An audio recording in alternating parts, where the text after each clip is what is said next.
Okay, hey loves, welcome back to my channel.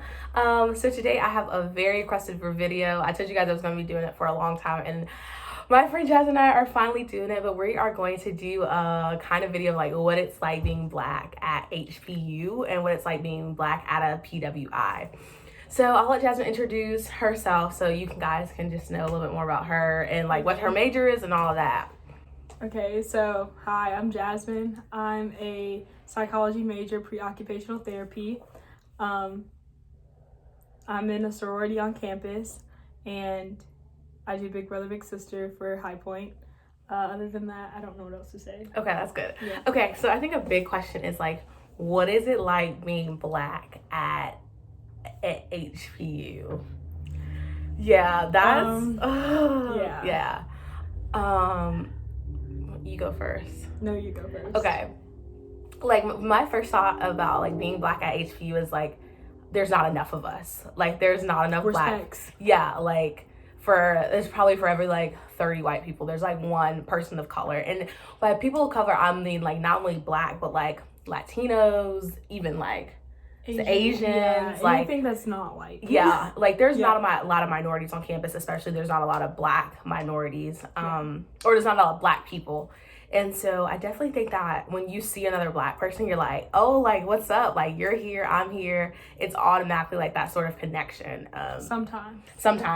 Because yeah. Sometimes there are people who are just like, they feel like they're too good to talk to like some of the other black people. Yeah. So like we both experienced that. Yeah.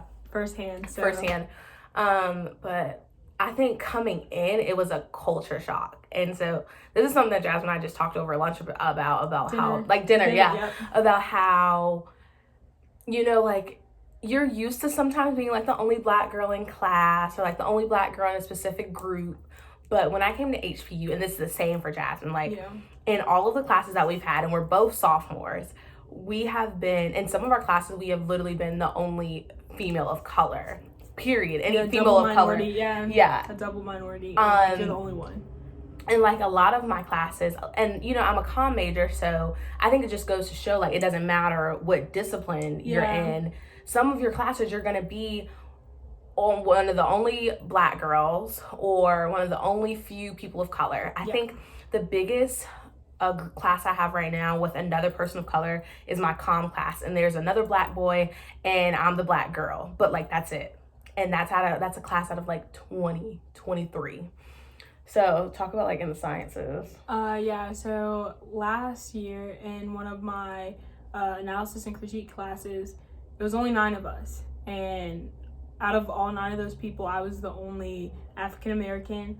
And so we would talk about topics about like minorities, and like it was kind of awkward for me being the only minority because nobody else in that room knows how it feels to be a female and like a minority that is a female. So I'm African American female. So if you look at the hierarchy, you have white males, you have white females, you have black males, and then you have black females. So it's nobody, that double negative. Yeah, nobody in that class knew how that felt. And one of the things that we talked about in that class is reaching all types of people. And it was just very awkward sometimes because we would talk about like how race and environments can influence people. And so I think some people would think, oh, she's African American, she must have grew up like poor. Yeah, or she must have grew up lacking, which I'm not well off, but I also never lacked. So it's like one of those things where it's like really awkward because you do feel like an outsider, but at the same time, in some situations, you feel like people try to include you.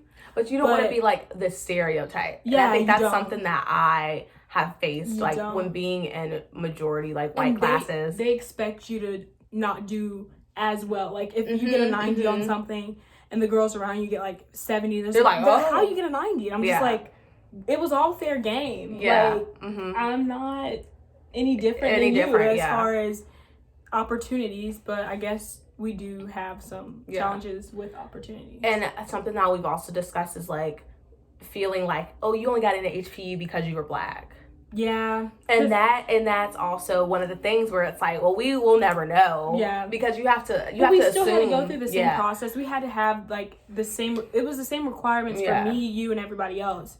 So, but I think that also like when you check that, if you're a minority and you're applying to HPU, I would tell anybody that's a minority and they want a good bit of their tuition paid for, like, to apply to a PWI that needs numbers. Like, HBU, they needed numbers. They still need numbers. They still need numbers. They recruited a lot of Black people. Yeah, this upcoming year was... Yeah, this past year. I was a peer mentor 2023.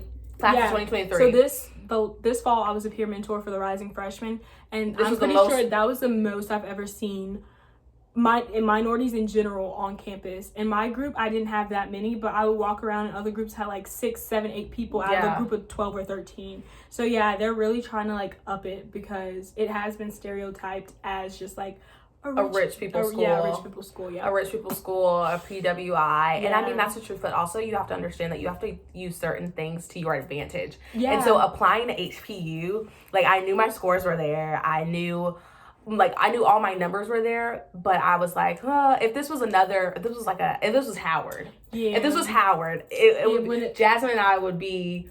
we're like everybody else. It's because you're going to a prom, or like A&T, like, we're all Black, we all got good grades, but when you're Black and you're applying to a PWI, it's like, if they don't accept me... And, like, if you stand out, it's like, well, we need her, you know? We need her. We need her because she's not only... She's going to help our academic numbers, but she's also going to help the diversity as well. Yeah, so. and the diversity is something that they're really trying to push for. And so a lot of programs... I don't want to say they're going to accept you just because you're Black, but they want want numbers. And the problem that they're facing is, like, in pictures and in magazines. Like, we were even featured in a lot of magazines, a lot of newspapers. And our student body president, or our class president, was Black. Yeah, he was African American. Sorry, I keep saying Black. I mean African American. Yeah, but and that's something that, you know, they want more. They want... Because when other people see the newspaper, they're like, dang, like, why is only one Black girl out of 50 people? And that looks, and you stick out like a sore thumb. And then you're like, well, I don't really know if I want to go to that school, because... And I think it's okay. Like, this is one of the things that I've learned. I think it's okay to put yourself in uncomfortable situations, because I think that it helps you grow as a person. It does. That's why I like being in communities where I'm different, which is fine, because... 9 times out of 10, they're gonna notice you more. They are. And so, like, you'll be able to stand out. Putting yourself in that environment makes you want to do more. Like, you'll see people around you, like, oh, how's she doing that? How's she doing this? You want to keep proving wrong. Black excellence is everywhere. Whether you're in a Black community or you're surrounded by people that aren't like you. I think... And I feel like at HPU, you're able to, like, if you're Black and you're on your stuff, like, you're able to stand out even more. Yeah. And so you... But, yeah. And we're not saying that HBCUs are bad. We're just saying that wasn't where my heart was. Where we felt like we wanted to gain our higher education. And a good bit of that for me was just because of the cost. Like, a lot of HBCUs didn't give me the numbers that I needed for it to make sense. But then HPU gave me over 90% or 90% of what I needed. So then I was just like, okay, well, you know, I don't want to be in a ton of student debt.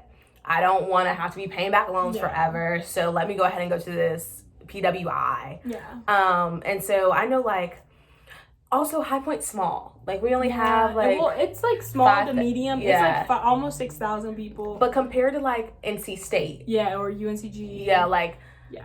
NC State is a PWI, but NC State has over 20,000 students. Yeah. And so... But that's the difference between private and public. Yeah, not regulated by state... numbers to say you have to recruit so many minorities. So I think it's been an experience.